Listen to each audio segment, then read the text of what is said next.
വളരെ അനുഗ്രഹീതമായ ഒരു സങ്കീർത്തനമാണ് 118-ാമത്തെ സങ്കീർത്തനം. ഈ ബൈബിളിലെ തന്നെ എല്ലാ വാക്യങ്ങളും കൂടെ ചേർത്ത് വെച്ച് അതിൻ്റെ മധ്യഭാഗം കണ്ടുപിടിക്കുന്നത് ചിലർക്ക് ഇഷ്ടമുള്ള കാര്യം. അങ്ങനെ കണ്ടുപിടിച്ചിട്ട് പലരും പറഞ്ഞു വെച്ചിരിക്കുന്നത് 118-ാം സങ്കീർത്തനത്തിൻ്റെ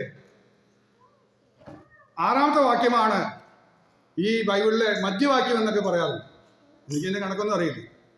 അതെങ്ങനെയാണ്? മനുഷ്യനിൽ ആശ്രയിക്കുന്നതിനേക്കാൾ യഹോവയിൽ ആശ്രയിക്കുന്നത് നല്ലത് എന്ന വാക്യമാണ് ഈ ബൈബിളിലെ മധ്യവാക്യം എന്ന് പൊതുവെ പറഞ്ഞു കേട്ടിട്ടുണ്ട്. അങ്ങനെ ആയിക്കോട്ടെ. ഇനി അല്ലെങ്കിലും ആ വാക്യം ഏറ്റവും നല്ല വാക്യം. മനുഷ്യനിൽ ആശ്രയിക്കുന്നതിനേക്കാൾ യഹോവയിൽ ആശ്രയിക്കുന്നത് നല്ലത്. ഈ സങ്കീർത്തനം മുഴുവൻ നമ്മെ പഠിപ്പിക്കുന്നത് ദൈവം ചെയ്ത രക്ഷകരമായ കുറേ നന്മയുടെ കാര്യങ്ങളെക്കുറിച്ച് പറഞ്ഞ് നന്ദി പറയുന്ന സങ്കീർത്തനം. അതുകൊണ്ട് ഏത് ഭാഗം എടുത്താലും ഒത്തിരി നേരം ചിന്തിക്കാനും ധ്യാനിക്കാനും ഒക്കെ കഴിയും. പക്ഷേ ഞാൻ പെട്ടെന്ന് വായിച്ചു വിടുന്ന ഒരു ചിന്തയാണ് എനിക്ക് പറയാനായിട്ട് താല്പര്യമുള്ളത്. അവസാനം വായിച്ചു നിർത്തിയത് ഇങ്ങനെയാണ്: അവൻ നല്ലവനല്ലോ, അവൻ്റെ ദയ എന്നേക്കുമുള്ളൂ. സങ്കീർത്തനങ്ങളിൽ സ്തുതികൾക്കാണ് ഏറ്റവും അധികം പ്രാധാന്യം കൊടുത്തിരിക്കുന്നത്. സ്തുതി സങ്കീർത്തനങ്ങളാണ് 113 മുതൽ ഈ 118 വരെയുള്ള സങ്കീർത്തനങ്ങളെല്ലാം സ്തുതിയുടെ സങ്കീർത്തനങ്ങളാണ്. നന്ദി പറഞ്ഞ് സ്തുതിക്കുന്ന സങ്കീർത്തനമാണ്. അപ്പോൾ ദൈവത്തിന് നന്ദി പറഞ്ഞ് സ്തുതിക്കുമ്പോൾ ഉപയോഗിക്കുന്ന ഒരു പദമാണ് എന്നെ സ്പർശിച്ചത്. അതെങ്ങനെയാണ്? ഹോ നല്ലവനാണ്. ദൈവം നല്ലവനെന്ന് പറയാൻ പറ്റുമോ? ചോദ്യം അതാണ്. ദൈവം നല്ലവനാണ്. സത്യത്തിൽ വാസ്തവമായി നിങ്ങൾ ആത്മാർത്ഥമായിട്ടാണ് പറയുന്നത്. സത്യത്തിൽ ദൈവം നമുക്ക് നല്ലവനാണ്. നമ്മളിങ്ങനെ പറയും നല്ലവനാണ്. എന്താർത്ഥത്തിലാണ് പറയുന്നതെന്ന് നമ്മൾ ഇതിട്ടൊന്നും എനിക്കറിഞ്ഞില്ല. ഞാൻ പെട്ടെന്ന് അബ്രഹാമിനോട് ചോദിച്ചു, അബ്രഹാമേ, വിശ്വാസികളുടെ പിതാവല്ലേ, വിശ്വാസികളുടെ പിതാവ് എന്ന് പറഞ്ഞേ, ഒരു സാക്ഷ്യം പറഞ്ഞേ, ദൈവം നല്ലവനാണ്. ഞാൻ നോക്കിയിട്ട് അബ്രഹാമിന് ദൈവം നല്ലവനൊന്നുമല്ലേ. ഞാൻ നോക്കിയപ്പോ അബ്രഹാമിന് ദൈവം നല്ലവനല്ലായിരുന്നു. അബ്രഹാമിന് വീട്ടിലൊക്കെ താമസിച്ചെന്നോട് പറഞ്ഞു, നീ ഇറങ്ങി പുറപ്പെടാന്ന് പറഞ്ഞിട്ട് ഇറങ്ങി പുറപ്പെട്ടു. എല്ലാം ഉപേക്ഷിച്ച് ബന്ധുക്കളും ചാർച്ചകളൊക്കെ വെച്ച് നടക്കാൻ പറഞ്ഞു. അങ്ങനെ നടത്താൻ തുടങ്ങി. അപ്പം കൂടെ വന്ന് അപ്പനെ വഴിയിൽ വെച്ച് പോയി. അപ്പനെ പരിപാലിക്കാനോ ഒന്നും പറ്റിയില്ല, നേരെ മരിച്ചു പോയി. ഇതാ ഒരുത്തനെ കൂടെ കിട്ടി, സഹോദരപുത്രനെ കൂടെ കൂട്ടി. എന്നിട്ടെന്താ സംഭവിച്ചേ? അവൻ പറ്റിച്ചിട്ട് സ്വത്ത് പാതി കൊണ്ടുപോയി. ദൈവം നല്ലവനാണ്. ഇനി അവൻ പകുതി സ്വത്ത് കൊണ്ടുപോയെന്ന് മാത്രമല്ല, ഏറ്റവും നല്ലത് കൊണ്ടുപോയി.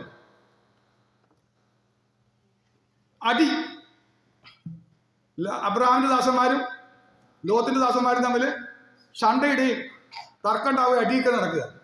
ഒരു സ്വസ്ഥത ഇല്ലാത്ത കണ്ടീഷൻ. ഇനി അത് മാത്രം ദൈവം നല്ലവനാണ്. അബ്രഹാമൻ അപ്പോഴും അബ്രഹാം പറയുന്നത്, നോക്കിയ നല്ലതൊന്നും കാണാനില്ലെന്നേ. ദൈവം നന്മ വല്ലതും ചെയ്യുന്ന കാണാണ്ട് നടക്കുക. വീട് വയ്ക്കാനും വരില്ല. ഓരോ മരുഭൂമി കൂടെ നടക്കുന്നത്, വർഷകം മരുഭൂമി കൂടെ നടക്കുക. ഇതാ ക്ഷാമം വന്നിട്ട് ഓടിപ്പോകേണ്ടി വരിക. അഭിമലേഖിന്റെ അടുക്കലേക്ക് ഓടിപ്പോകേണ്ട ഗതികേട്, അവിടുത്തെ പ്രശ്നങ്ങൾ, ഗതികേടുകളൊന്നും നോക്കി. വീട്ടിനകത്തോ സാറുടെ മുഖത്ത് നോക്കുമ്പോൾ കരച്ചിൽ വരിക. അവളുടെ ദുഃഖം, തീരാത്ത ദുഃഖം. വർഷങ്ങൾ കഴിയും തോറും ഒരു തലമുറയെ കാണാൻ പറ്റുന്നേ ഇല്ല. ദൈവം നല്ലവനാണോ? അബ്രഹാമേ, ദൈവം നല്ലവനാണോ? ദൈവം നല്ലവനാണോ? ദൈവം നല്ലവനാ. ദൈവം നല്ലവനാ. നമ്മളൊക്കെ ഒന്ന് ചോദിച്ചാൽ, നമ്മുടെ ജീവിതത്തിലേക്ക് തിരിഞ്ഞു നോക്കിയിട്ട് ചോദിച്ചാൽ, അബ്രഹാം കടന്നുപോയ പോലെ തന്നെ വ്യത്യസ്തമായ ചില അനുഭവങ്ങളിലൂടെ കടന്നു പോകുന്ന സമയത്ത് നമ്മൾ ദൈവം നല്ലവനാണെന്ന് പറയാറില്ല. ദൈവം നല്ലവനാണെന്ന് നമുക്ക് പറയാൻ പറ്റുന്നില്ല. ഞാൻ അബ്രഹാമിനോട് ചോദിച്ചു, പിന്നെ എന്തർത്ഥത്തിലാ അബ്രഹാമേ ദൈവം നല്ലവനാന്ന് പറഞ്ഞേ? ദൈവം നല്ലവനാന്നൊക്കെ എങ്ങനെയാ പറയാൻ പറ്റുന്നേ? അപ്പൊ അബ്രഹാം പറഞ്ഞു, ദൈവം നല്ലവനാന്ന് എപ്പോഴാണ് തിരിച്ചറിയുന്നതെന്ന് ചോദിച്ചാ, യേശുക്രിസ്തു പറഞ്ഞു, മർക്കോസിന്റെ ശേഷം 10:18 പറയുന്നുണ്ട്, എന്നെ നല്ലവനെന്ന് പറയുന്നത് എന്ത്? ദൈവം ഒരുവനല്ലാതെ നല്ലവൻ ആരും ഇല്ല എന്ന് പറയുന്നു. ദൈവം മാത്രമേ നല്ലവനായിട്ടുള്ളൂ. നമുക്കാ ദൈവത്തെ കിട്ടിയിട്ട് ദൈവം നമുക്ക് നല്ലവനല്ലെങ്കിൽ ക്രിസ്ത്യ ജീവിതം പാഴാട്ടോ. അപ്പൊ ഞാൻ അബ്രഹാമിനോട് ചോദിച്ചു, അബ്രഹാമേ എങ്ങനെയാ നല്ലവനായേ? അപ്പൊ അബ്രഹാം പറയാ, നന്മയൊന്നും മുടക്കിയിട്ടില്ല. ദൈവം നല്ലവനാകാൻ വേണ്ടിയുള്ള വ്യവസ്ഥകൾ ഒരു 3 പറയാം. ആദ്യം എല്ലാവർക്കും നല്ലവനാകുന്ന അറിയാൻ പറ്റില്ല. ദൈവം നല്ലവനാകുന്നു എന്ന് അറിയാൻ പറ്റുന്ന 3 വ്യവസ്ഥയുണ്ട്. ഒന്ന്, 73 സംഖ്യത്തിന് 1-ാം വാക്യം. ദൈവം ഇസ്രായേലിനെ നിർമ്മല ഹൃദയമുള്ളവർക്ക് തന്നെ നല്ലവനാകുന്നു. നിശ്ചയം, ഉറപ്പാ, ഗ്യാരണ്ടിയാ. നിർമ്മല ഹൃദയമായിട്ട് കൊണ്ടു നടക്കുന്നത്. അബ്രാഹാമിനൊരു നിർമ്മല ഹൃദയം ഉണ്ടായിരുന്നു. അതുകൊണ്ട് അബ്രാഹാമിനെ സംബന്ധിച്ച് സംശയിക്കേണ്ട, ദൈവം നല്ലവനായിരുന്നു. നിശ്ചയമായിട്ട് അബ്രാഹാമിനെ നല്ലവനായിരുന്നു. 2-ാമത്തെ വ്യവസ്ഥ നല്ലവനാണെന്ന് അറിയുന്നത് എങ്ങനെയാണെന്ന് വെച്ച് കഴിഞ്ഞാൽ 34-ാം സംഖ്യത്തിന് 8-ാം വാക്യം. യഹോവ നല്ലവനെന്ന് രുചിച്ചറിയും, അനുസരണം പ്രാപിക്കുന്ന മനുഷ്യൻ. നമുക്കറിയുന്ന വാക്യ. ടേസ്റ്റ് ചെയ്ത് നോക്കിയിട്ടേ പറയാൻ പറ്റുള്ളൂ നല്ലവനാണ്. അബ്രാഹാം നോക്കി. പലപ്പോഴും തന്റെ ജീവിതത്തിൽ വന്ന പ്രതിസന്ധിക്ക് കർത്താവിനെ പരീക്ഷിച്ചു, അല്ലെങ്കിൽ കർത്താവ് എന്ത് ചെയ്തു എന്ന് നോക്കി. അവൻ നല്ലവനായിരുന്നു. ഒന്നുമില്ലാതെ പുറപ്പെട്ട അബ്രഹാമിനെ ദൈവം സമ്പന്നനാക്കി. അവിടെ ഒരു പദം കൂടെ കൊടുക്കുന്നുണ്ട്, ബഹുസമ്പന്നനാക്കി. എന്ന് പറഞ്ഞാൽ എവിടേക്ക് എത്താവുന്നോ അത്രത്തോളം എത്തിക്കാനായിട്ട് ദൈവം കഴിഞ്ഞിട്ടുണ്ട്. തലമുറയില്ലാന്നുള്ള ദുഃഖമൊക്കെ മാറ്റിക്കൊടുത്തു. തലമുറയെ ദൈവം കൊടുത്തു. കർത്താവ് കൊടുത്തു. വാർഷത്വം കൈ കൊടുത്തു. മക്കളുടെ പെരുപ്പെന്ന് പറഞ്ഞാൽ എണ്ണിക്കൂടാതെ വണ്ണം ഇപ്പോഴും സന്തതി ജനിച്ചുകൊണ്ടിരിക്കുക. അബ്രാഹാമിന്റെ സന്തതി പരമ്പരകൾ തന്നെയാണ് ഇപ്പോഴും നിലനിൽക്കുന്നത്. ഇന്നോർത്ത് നോക്കി, എല്ലാം നന്മയാക്കുന്നു. ഇനി 3-ാമത്തെ ദിവസം പറയും. വിലാപങ്ങളുടെ പുസ്തകം 3:25. തന്നെ കാത്തിരിക്കുന്നവർക്കും തന്നെ അന്വേഷിക്കുന്നവർക്കും യഹോവ നല്ലവൻ. തന്നെ കാത്തിരിക്കുന്നവർക്കും തന്നെ അന്വേഷിക്കുന്നവർക്കും. അപ്പൊ 3 വ്യവസ്ഥയാണ് കിടക്കുന്നത്. 3 പ്രധാനപ്പെട്ട വ്യവസ്ഥ. ഒന്ന്, നിർമ്മല ഹൃദയം നമ്മൾ കാത്തു സൂക്ഷിക്കുകയാണെങ്കിൽ ദൈവം നല്ലവനാണെന്ന് നല്ല ബോധ്യം വരും. 2, ജീവിത യാഥാർത്ഥ്യങ്ങളിൽ കർത്താവ് നമ്മെ സഹായിച്ചത് തിരിച്ചറിഞ്ഞാൽ ദൈവം നല്ലവനാണെന്ന് പറയാൻ കഴിയും. 3 ആണ് ഏറ്റവും ഇമ്പോർട്ടൻറ്റ്. നമ്മുടെ പ്രശ്നങ്ങളിൽ കർത്താവിനെ അന്വേഷിക്കണം. നാട്ടുകാരെ അല്ല, മറ്റു പലരെയല്ല. അന്വേഷിച്ചാൽ മാത്രം പോരാ. അബ്രഹാം പഠിപ്പിച്ചു, മോനെ കാത്തിരിക്കണം. തന്നെ അന്വേഷിക്കുന്നവർക്കും തന്നെ കാത്തിരിക്കുന്നവർക്കും തന്നെ അന്വേഷിക്കുന്നവർക്കുമാണ്. അപ്പൊ അന്വേഷിച്ചാൽ മാത്രം പോരാ, കാത്തിരിക്കേണ്ടി വരും. കാത്തിരുന്ന് കഴിഞ്ഞാൽ അവൻ നല്ലവനെന്ന് തെളിച്ച് ജീവിക്കാനായിട്ട് വരും. ഇനി ഇത്രയും പറഞ്ഞിട്ട് ഞാൻ പറയാൻ പോവുക, ദൈവം ഒരുവനല്ലാതെ വേറെ ആരും നല്ലവനില്ല. അപ്പൊ യേശു നല്ലവനല്ലേ? യേശു നല്ലവനല്ലേ? ചോദ്യമാണ്. യേശു പറഞ്ഞു, എന്നെ നല്ലവനെന്ന് പറയുന്നത് എന്ത്? ദൈവം ഒരുവനല്ലാതെ വേറെ നല്ലവനില്ലേ? അതെന്താ? യേശു നല്ലവനല്ലേ? അത് മനസ്സിലാക്കാൻ ഒരു കാര്യം പറയാം. നല്ലവനാകുന്നത് എപ്പോഴാന്ന് വെച്ച് കഴിഞ്ഞാൽ, എന്നെ വീണ്ടെടുക്കാൻ, എന്നെ രക്ഷിക്കാൻ ആരുമില്ലാതിരിക്കുമ്പോൾ സ്വയം എനിക്ക് വേണ്ടി സമർപ്പിച്ച് എനിക്ക് വേണ്ടി ഏൽപ്പിച്ചു തരുമ്പോഴാണ് നല്ലവനെന്ന് പറയാൻ കഴിയും. യേശു എന്ന് പറയുന്ന സമയത്ത് ഒരു ജനം, ഇസ്രായേൽ മക്കൾ, ഈ ലോകത്തുള്ള ഭൂവാസികൾ പാപം ചെയ്ത് എല്ലാവരും ശിക്ഷയ്ക്ക് വിധിക്കപ്പെട്ടിരിക്കുകയാണ്. ഒരു വ്യത്യാസമില്ല. എല്ലാവരും പാപം ചെയ്ത് മരണശിക്ഷയ്ക്ക് വിധിക്കപ്പെട്ട് കിടക്കുക. രക്ഷിക്കാൻ ആരുമില്ല. അപ്പോഴാണ് ദൈവം നല്ലവനായതുകൊണ്ട് തനിക്ക് കരുണ തോന്നി തന്റെ ഓമനകുമാരനായ യേശുവിനെ ഈ ഭൂമിയിലേക്ക് നമ്മുടെ രക്ഷകനായിട്ട് വിട്ടു. അതുകൊണ്ട് യേശു പറഞ്ഞത്, നല്ലവന് ഒരാളെ ഉള്ളൂ, രക്ഷിക്കാൻ കഴിയുന്ന ഒരാളെ ഉള്ളൂ, വീണ്ടെടുക്കാൻ കഴിയുന്ന ഒരാളെ ഉള്ളൂ. അത് എന്റെ ദൈവമാ നല്ലവനെന്ന് പറഞ്ഞു. എന്നിട്ട് നമ്മുടെ ശിക്ഷ മുഴുവൻ ഏറ്റെടുത്തപ്പോൾ, എന്റെ യേശു കാൽവരി ക്രൂശിൽ ഏറ്റെടുത്തപ്പോ, നമ്മുടെ എല്ലാവരുടെയും പാപങ്ങൾക്ക് പരിഹാരമായിട്ട് യേശു കാൽവരിയിൽ മരിച്ചു കഴിഞ്ഞപ്പോൾ അത് മനസ്സിലാക്കുക, എന്റെ യേശു നല്ലവനായി മാറി. ഇന്ന് ഞാൻ പറയും, ദൈവം നല്ലവൻ, എന്റെ യേശു നല്ലവൻ. ഒന്ന് പറഞ്ഞേ, എന്റെ ദൈവം നല്ലവൻ, എന്റെ യേശു നല്ലവൻ. കാരണം എന്നെ വീണ്ടെടുത്തു. ഏറ്റവും വലിയ നന്മ എന്താ?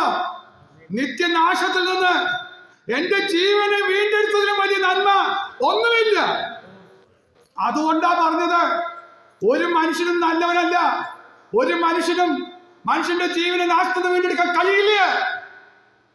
മനുഷ്യന്റെ ജീവനെ നാശത്തിൽ നിന്ന് വീണ്ടെടുക്കുന്നതാണ് നന്മ, നല്ലവൻ. അതെന്റെ ദൈവമാ. അതെന്റെ യേശുവാ, അവൻ നല്ലവനാണ്. അതുകൊണ്ട് നമ്മൾ സഭയിൽ പാടുന്നത് ദൈവം നല്ലവൻ, എല്ലാവർക്കും വല്ലവൻ, തന്മക്കൾക്കെന്നും പരിചയായി. ദൈവം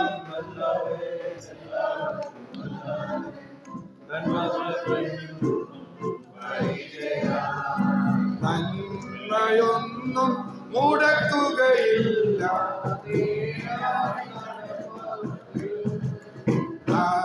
നന്മയൊന്നും മുടക്കുകയില്ല.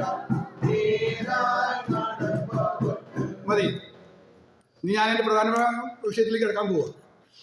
അപ്പോൾ നമുക്ക് മനസ്സിലായി എന്ന് ഞാൻ വിചാരിക്കുകയാണ്. വളരെ ചുരുങ്ങിയ നിമിഷം കൊണ്ട് ഞാൻ പറഞ്ഞ് എക്സ്പ്ലെയിൻ ചെയ്യാൻ ശ്രമിച്ചതാണ്. ശ്രദ്ധയോടെ നിന്നവർക്ക് മനസ്സിലായി ഞാൻ പ്രതീക്ഷിക്കുകയാണ്. ദൈവം നല്ലവനാണ്. അതിൻ്റെ പ്രധാനപ്പെട്ട കാര്യം മനസ്സിലാക്കി നമ്മുടെ ജീവന നാശം നിന്ന് വീണ്ടെടുക്കാൻ കഴിയുന്നതാണ് നന്മ എന്ന് പറയുന്നത്. ഇനി ഞാൻ പറയാൻ പോകുന്നത് ഇസ്രായേൽ മക്കൾക്ക് ഒരു തിരിച്ചറിവുണ്ടായിരുന്നു. അവരുടെ ജീവിതയാത്രയിൽ മുഴുവൻ ദൈവം നല്ലവനായിട്ട് ഇവരെ കൊണ്ട് കഴിയാത്ത കാര്യങ്ങളൊക്കെ ചെയ്തു കൊടുക്കുകയായിരുന്നു. ഈ ജനത്തിന് കഴിയാത്തത് സകലവും സാധിപ്പിച്ചു കൊടുക്കുകയായിരുന്നു. യുദ്ധം ചെയ്യാൻ അറിയില്ലേ, മണ്ണ് കുഴയ്ക്കാൻ മാത്രമേ അറിയുള്ളൂ. അവർക്ക് വേണ്ടി ദൈവം യുദ്ധം ചെയ്തു. തേനീച്ച പോലെ വന്നു, മുൾത്തി പോലെ കെട്ടുപോയി. ആരാ? ദൈവം നല്ലവനായിട്ട് അവർക്ക് വേണ്ടി യുദ്ധം ചെയ്തു. ദൈവം നല്ലവനായിട്ട് യുദ്ധം ചെയ്തു. ഇത് തിരിച്ചറിയുമ്പോൾ ഓരോ യുദ്ധം കഴിയുമ്പോൾ പഴയ നിയമം നോക്കിയാലും സങ്കീർത്തനം നോക്കിയാലും കാണാം. അവർ പാടും ദൈവം നല്ലവൻ, ദൈവം നല്ലവനല്ലോ, അവൻ്റെ ദയ എന്നേക്കുമുള്ളത്. നല്ലവനല്ലോ, അവൻ്റെ ദയ എന്നേക്കുമുള്ളത്. അവർ സ്തുതിച്ചു പാടുന്ന പദം ദൈവം നല്ലവനല്ലോ. ഇനി ഞാൻ പറയാൻ പോകുന്നത് എന്താണെന്നറിയാം. ദൈവമക്കളെ പഠിപ്പിക്കാൻ പോകുന്ന ഒരു കാര്യമുണ്ട്. കർത്താവിൻ്റെ കരുണയ്ക്ക് വേണ്ടിയൊക്കെ പ്രാർത്ഥിക്കണം എന്നൊക്കെ പറഞ്ഞ പോലെ ദൈവമക്കളെ നമ്മൾ സ്തുതിക്കുന്നത് മക്കളാണ്. നിങ്ങൾ ചിന്തിച്ചിട്ടില്ലേ? ഹല്ലേലൂയ, സ്വോത്രം, സ്വോത്രം, ഹല്ലേലൂയ. നമ്മൾ പറയുന്ന രണ്ട് പദം അത്രേ ഉള്ളൂ. അതിൻ്റെ അപ്പുറത്ത് സ്തുതിക്കാൻ നമുക്ക് അറിഞ്ഞൂടാ, നമ്മൾ ചെയ്യാറില്ല.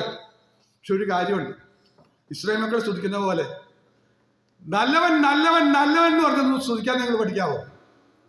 എനിക്കിതിനെ പറ്റി വലിയ അറിവില്ലേ.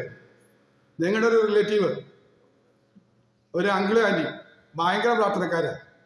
കർത്താവർക്ക് കൃപാവര ശുശ്രൂഷയ്ക്ക് കൊടുത്തിട്ടുണ്ട്. ദിവസം 3 മണിയാകുമ്പോൾ, രാത്രി 3 മണിയാകുമ്പോൾ അവർ എഴുന്നേറ്റ് പ്രാർത്ഥന കൊടുക്കും. 6 മണി വരെ അവരുടെ പ്രാർത്ഥനയാണ്. എല്ലാ ദിവസവും രാത്രി പ്രാർത്ഥനയാണ്.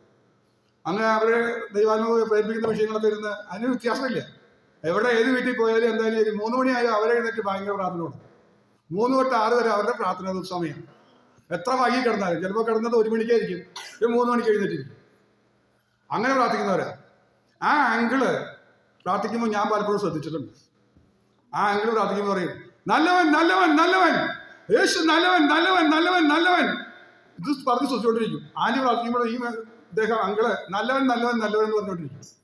എനിക്കിത് കേൾക്കുമ്പോൾ ആദ്യം ഒരു വിഷമം തോന്നി, എന്തെങ്കിലും നല്ലവൻ നല്ലവൻ നല്ലവൻ എന്ന് പറഞ്ഞുകൊണ്ടിരിക്കുന്നത്. ഞാനത് പഠിച്ചപ്പോഴാണ്, പരിശുദ്ധാത്മാവ് എന്നെ ഉപദേശിച്ചതാണ്. അപ്പോഴാണ് ഈ തിരിച്ചറിവ് എനിക്കുണ്ടായത്. ദൈവം നമുക്ക് നല്ലവനാകും. നമ്മൾ ദൈവത്തെ കുറെ സ്തുതിക്കുന്നില്ലേ? എന്താ നമ്മൾ സ്തുതിക്കുന്നത്? എന്ത് പറഞ്ഞാണോ നമ്മൾ ദൈവത്തെ സ്തുതിക്കുന്നത്, ആ പറയുന്ന കാര്യം നമ്മുടെ ജീവിതത്തിൽ തെളിയിച്ചു തരും. അതിനു വേണ്ടിയാ ദൈവമക്കളെ നമ്മൾ ദൈവത്തെ സ്തുതിക്കുന്നത്. മനസ്സിലായോ എന്ന് അറിഞ്ഞൂടാ. ഞാൻ ദൈവത്തെ സ്തുതിക്കുക, നല്ലവനാ നല്ലവനാ നല്ലവനാ എന്ന് പറഞ്ഞാൽ സ്തുതിച്ചു തുടങ്ങി. ഞാൻ അങ്ങനെ സ്തുതിച്ചുകൊണ്ടിരിക്കുകയാണെങ്കിൽ എൻ്റെ ജീവിതത്തിലെ ഓരോ ദിവസവും എനിക്ക് എൻ്റെ ദൈവം നല്ലവനായിരിക്കും. അവൻ നല്ലവനായിട്ട് വന്നില്ല എന്ന് തോന്നില്ല. ഈ നിരാശയുടെ വാചകങ്ങളൊന്നും എന്നിൽ വരില്ല. ഞാൻ പറയും ദൈവം നല്ലവനാ. എൻ്റെ വണ്ടി ഓടിച്ചു പോകുന്ന സമയത്ത് ജസ്റ്റ് ഒന്ന് തെറ്റിയിരുന്നെങ്കിൽ അപ്പുറത്തെ വണ്ടിയെ എങ്ങനെയാ ആ നേരത്തെ അവിടെ കൈ വെച്ച് തടഞ്ഞതാണോ? എന്താ സഹായിച്ച്? ദൈവം നല്ലവനാ, ദൈവം നല്ലവനാ. ദൈവമക്കളെ ഇതുപോലെ സ്തുതിക്കാൻ പറ്റുന്ന പദങ്ങൾ ഏതൊക്കെയുണ്ടോ തിരിച്ചറിഞ്ഞ് മനസ്സിലാക്കിയിട്ട് നമ്മളത് പറഞ്ഞ് സ്തുതിച്ചു തുടങ്ങുക. ജീവിതത്തിൽ വലിയ മാറ്റം കാണാൻ പറ്റും. ജീവിതത്തിൽ വലിയ മാറ്റം കാണാൻ കഴിയും. ദൈവം അത് തെളിയിച്ചു തരും. നിന്റെ ജീവിതത്തിൽ അത് തെളിയിച്ചു തരും.